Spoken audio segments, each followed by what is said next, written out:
अहिलेको सरकार बालुवाको मुला हो, तान्दा पुलुक्क आउँछ एमाले अध्यक्ष केपी शर्मा ओलीले भने गठबन्धनले संसदलाई भत्ता खाने थलो मात्रै बनायो। काङ्ग्रेस प्रवक्ता महत भन्छन् आगामी चुनावमा नेपाली काङ्ग्रेसलाई कसैले पनि रोक्न सक्दैन। नेकपा एमाले बलियो पार्टी हो भनेर प्रधानमन्त्री देउवाले नै स्वीकार गरिसक्नु भएको छ। एमाले अध्यक्ष केपी शर्मा ओली वीरगञ्जका मेयर सवारी लगायत सयौं नेता कार्यकर्ता नेकपा एमालेमा प्रवेश। माओवादी केन्द्रका अध्यक्ष प्रचण्ड नुवाकोट पुगेकै दिन माओवादी केन्द्रका नेता तथा कार्यकर्ता नेकपा एमालेमा भट्टाभट प्रवेश। माओवादी केन्द्रका अध्यक्ष प्रचण्ड तनावमा आफ्नै तागतमा चुनाव जित्ने कुरालाई उच्च प्राथमिकता दिएको प्रचण्डको भनाई। नेपालका कम्युनिस्ट पार्टीहरू एउटै पेन्सिलका फरक फरक टुक्राहरू भएको बाबुराम भट्टराईको भनाई। नेकपा एमालेको भेलबाट भागेर कहाँ जान्छौ प्रचण्ड र माधव नेपाल भन्दै जङ्गिए ओली। एमसिसीमा विभाजनको कुरा उठेपछि अहिले भने एकताबद्ध भएको छ प्रचण्ड। माधव कुमार नेपालको दाबी 5 दल मिलेर सबै ठाउँमा जित्छौं, केपी ओलीको पार्टीलाई धुलो पिठो बार्छौं। मृत्युपछि शरीरदान गर्ने बागमती प्रदेश प्रमुख शर्मा दम्पतिको घोषणा। फोबलिङमा आगो लागि हुँदा 69 लाखभन्दा बढीको क्षति। मोटरसाइकलको इन्जिनका हरेक भागमा लाख रुपियाँका बिटा। स्रोत खुलाउन नसकेपछि भारतीय नागरिक समातिए। भारतको उद्धार मार्फत थप 4 नेपाली स्वदेश आइपुगे, प्रधानमन्त्री देउवाले दिए धन्यवाद। फाइजर खोपले बालबालिकामा ओमिक्रोनको जोखिम घटाएको दाबी। हिम्मत नभएर काङ्ग्रेस एक्लै चुनाव लड्न डराएको नेकपा एमालेको भनाई। रोसुवागढीमा चिनिया कन्टेनर थप्ने सहमति। पशुपति नगर र हिले तस्करीको ट्रान्जिट पोइन्ट बन्दै। नेपाल वायु सेवाले काठमाडौँ दिल्ली उडान थप्दै। तोलामा 35ले घट्यो सुनको मूल्य। 30.36 अङ्कले घट्यो नेप्से परिसूचक। युक्रेनबाट उद्धार गरिएका 4 नेपाली स्वदेश आइपुगे। सुके कुवा पुरे पोखरे गाउँमा पानीको हाहाकार। सरकार के हेरेर बसिरहेको छ? लोकतन्त्रका गफ मात्रै छाट्ने। उल्टो हिँडेर काकर भिट्टाबाट 42 दिनमा दाङ आइपुगे ऋषि। सीसीटीभी क्यामेराबाट मेलाको सुरक्षा गर्दै प्रदेश 1 र गण्डकीमा वर्षाको सम्भावना। चितुरमा मोटरसाइकल दुर्घटना हुँदा 3 जनाको ठाउँको ठाउँ मृत्यु।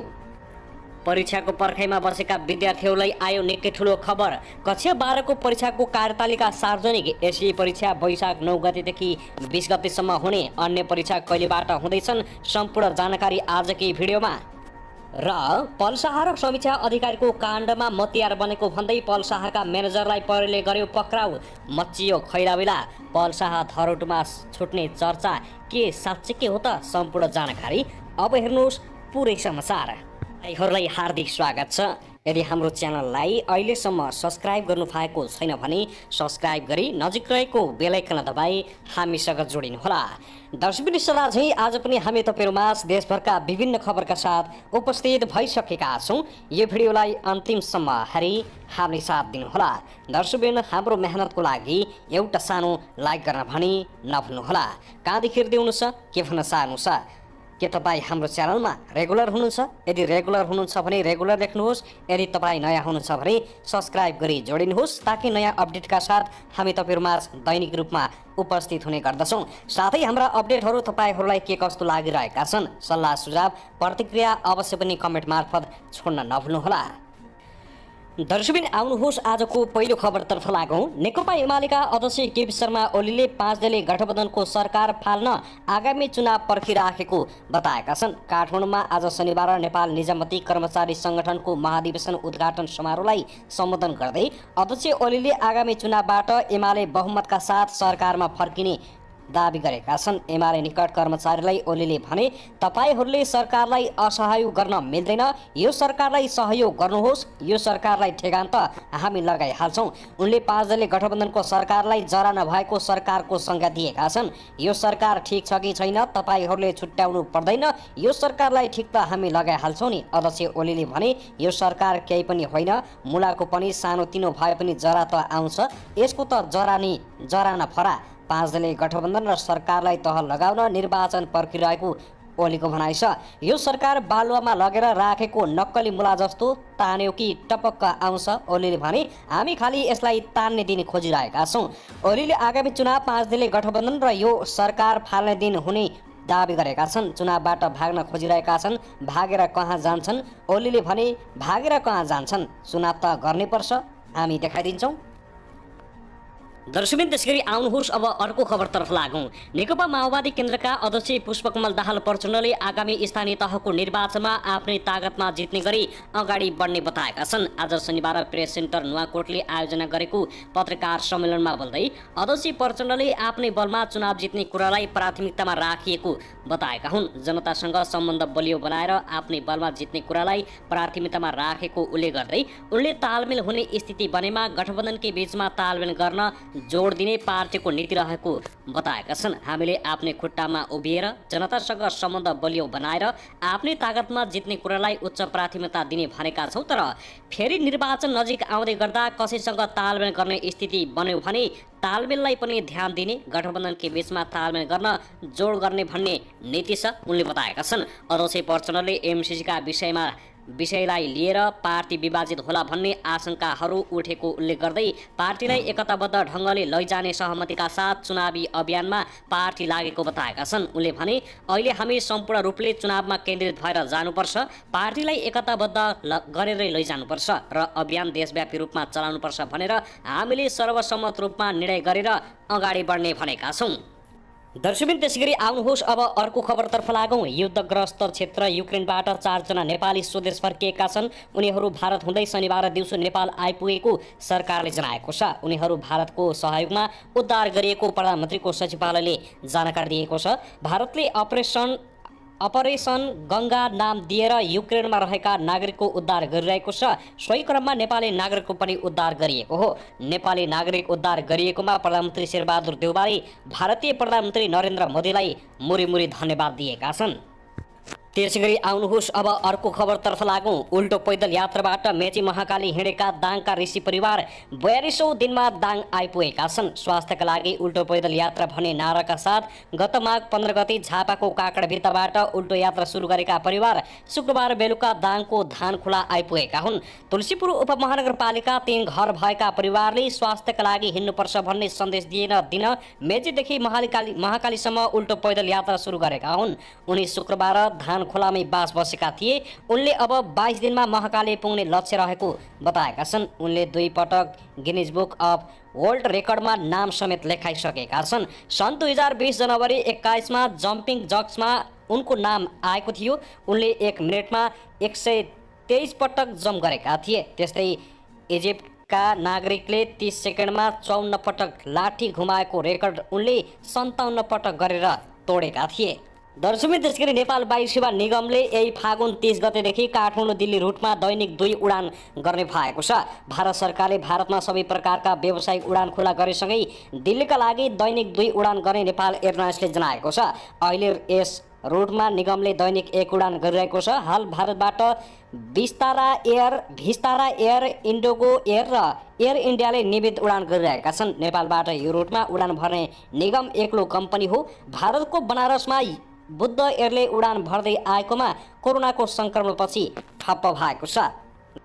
दर्शकबिन त्यसैगरी आउनुहोस् अब अर्को खबरतर्फ लागौं। केही दिन अघि धनगढीमा एक युवकको हत्या गरेर फालिएको घटनामा प्रहरीले 2 जनालाई पक्राउ गरेको छ। जिल्ला प्रहरी कार्यालयले हत्या आरोपमा पक्राउ परेका उनीहरूलाई आज शुक्रबार पत्रकार सम्मेलन मार्फत सार्वजनिक गरेको हो। कैलालीको प्रहरी प्रमुख तथा प्रहरी उपरीक्षक एसपी विश्व अधिकारीका अनुसार हत्या आरोपमा पक्राउ गरिएका बाजुराको खप्तड छेडदहका राजेन्द्र बुढा र भूपेन्द्र बुढालाई सार्वजनिक गरिएको हो।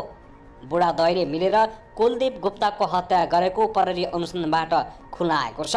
सोमबार धनगढीको वडा नम्बर 5 शिवनगर र जाई जोड्ने सडक छेउको नालीमा भारतको उत्तर प्रदेश स्थित शाहजारपुरका अन्दाजी 42 वर्षीय गुप्ताको शव फेला परेको थियो। बाटो हिँड्ने एक युवतीले सोमबार बिहानै पौने 10 बजेतिर युवकको शव देखेपछि प्रहरीलाई खबर गरेकी थिइन्। प्रहरीले गुप्ताको हत्या भएको निष्कर्ष निकालेको थियो।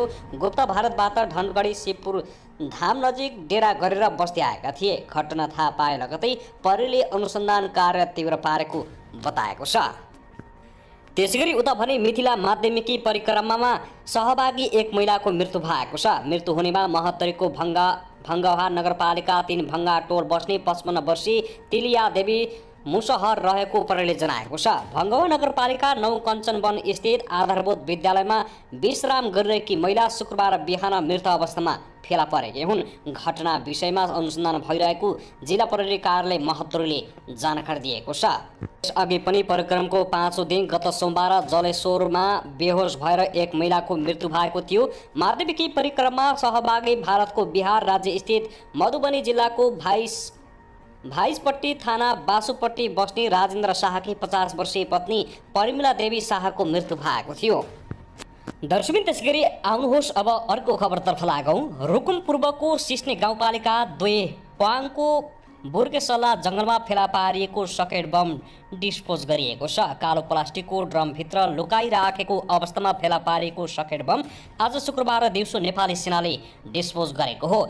ड्रम बाहिर 2वटा र ड्रमभित्र 8वटा गरे करिब 10वटा सकेट बमलाई नेपाली सेना र नेपाल प्रहरीको टोलीले बम डिस्पोज गरेको वडाध्यक्ष जीवन केसीले जानकारी दिएका छन्। बिहिबार हिजो दिउँसो बाख्रा चराउन जङ्गलमा गएका स्थानीयले शङ्कास्पद वस्तु देखेपछि वडा कार्यालयमा जानकारी गराएका थिए। वडाले इलाका प्रहरी कार्यालय प्वाङमा खबर गरेको थियो। शुक्रबार आज बिहान जिल्लाबाट गएको नेपाली सेना र नेपाल प्रहरीको टोलीले बमलाई डिस्पोज गरेका हुन्। 10 वर्षे सशस्त्र जनयुद्ध क्रममा तत्कालीन नेकपा माओवादीका सेनाले लुकाएर राखेको सकेट बम रहेको वडा अध्यक्ष केसीले बताएका छन्। त्यसैगरी आउनुहोस् अब अर्को खबरतर्फ लागौँ। त्रिभुवन अन्तर्राष्ट्रिय विमानस्थलको विस्तारा एयरलाइन्सबाट नयाँ दिल्ली उड्न लागेका 2 जना थाई महिलाहरूलाई प्रहरीले करिब 3 लाख भारतीय रुपियाँसहित पक्राउ गरेको छ। पक्राउ पर्नेहरूमा बिहिबार उडान नम्बर UK 156 द्वारा काठमाडौँबाट भारतको दिल्ली जान लागेका थाई नागरिक 32 वर्षीय वान सिया जन्टसान र 41 वर्षीय वारापोन खुन्सो वान्ट रहेको प्रहरीले जनाएको छ। उनीहरूले बोकेको हाखण्ड ब्यागेजलाई त्रिभुवन अन्तर्राष्ट्रिय विमानस्थलको अन्तर्राष्ट्रिय उडानतर्फको प्रस्थान ह्यान्डल ब्यागेज चेकिङ गरिएकोमा चेक जाँच गर्ने क्रममा उनीहरूको ब्यागबाट उक्त रकम फेला परेको प्रहरीले जनाएको छ। प्रहरीले वान शिवा जन्टासको ब्यागबाट भारतीय रुपियाँ 2000 दरको 1,79,500 र अर्कीको ब्यागबाट भारतीय रुपियाँ 500 को दरले 1,15,000 फेला परेको हो। नेपालमा प्रतिबन्धित गरिएको भारतीय मुद्राहरू लुकाई छिपाई भारततर्फ लैजान लागेको अवस्थामा फेला पारिएको हुँदा उनीहरूलाई आवश्यक अनुसन्धान एवं कारबाहीको लागि राजस्व अनुदान विभाग हरिहर भवन पुलचोक ललितपुरमा बुझाइएको विमानस्थल प्रहरीले जानकारी दिएको छ। आउनुहोस् अब अर्को खबरतर्फ लागौँ। गृह मन्त्रालयले जागिरको प्रलोभनबाट बच्न सबै सर्वसाधारणहरूलाई आग्रह गरेको छ। मन्त्रालयले विज्ञप्ति जारी गरी पछिल्लो समय काम लगाइदिने भन्दै ठगी गरेको पाइएकाले सचेत रहन आग्रह गरेको हो। काठमाडौँ उपत्यकाका चोकचोकमा जागिरको अवसर भन्दै विभिन्न पर्चा वितरण र टाँस्ने गरिन्छ। यसबाट कोही ठोगिएका तुरुन्तै नजिकको प्रहरी कार्यालयमा जानकारी गराउन पनि मन्त्रालयले आग्रह गरेको छ। प्रहरीले फागुन 22 गते जब सेन्टरको नाममा ठगी गरेको आरोपमा 9 जनालाई नियन्त्रणमा लिएको छ। प्रहरीका अनुसार पक्राउ पर्नेमा अराहाँचीका 26 वर्षीय अमर पाण्डे, 32 वर्षीय तिलकराम पाण्डे, लमजुङका 22 वर्षीय आनन्द महरठा रहेका छन्। उनीहरू Dudhpokhari job placement and training centre नामक संस्थाका सञ्चालक समेत हुन्। त्यस्तै सिराहाका 23 वर्षीय विवेक यादव, ओखलढुङ्गाका 28 वर्षीय अन्जिन राई, सिन्धुलीका घनश्याम पहाडी, रौतहटका 25 वर्षीय सिर्जन लामिछाने, मोरङका ज्ञानु नेउपाने र सोही जिल्लाका 22 वर्षीय रामबच्चन कुमार यादवलाई प्रहरीले नियन्त्रणमा लिएको छ। उनीहरूले उपत्यकाभित्र विभिन्न स्थानमा जब प्लेसमेन्ट कम्पनी दर्ता गर्ने र उक्त कम्पनीहरूले सामाजिक सञ्जाल पत्र पत्रिका पर्चा पम्पलेटका माध्यमबाट घरमै बसी बसी जागिर मिल्छ भनी प्रचार प्रसार गर्ने गरेको पाइएको प्रहरीले बताएको छ। प्रहरीका अनुसार जागिरका लागि उक्त जब सेन्टरको सम्पर्कमा आउने व्यक्तिहरूलाई फारम भर्ने बहानामा 300 देखि 500 रुपियाँसम्म शुल्क लिने गरेका थिए। त्यस्तै 1000 देखि 600 रुपियाँसम्म जब ग्यारेन्टी शुल्क लिने गरेको पाइएको छ।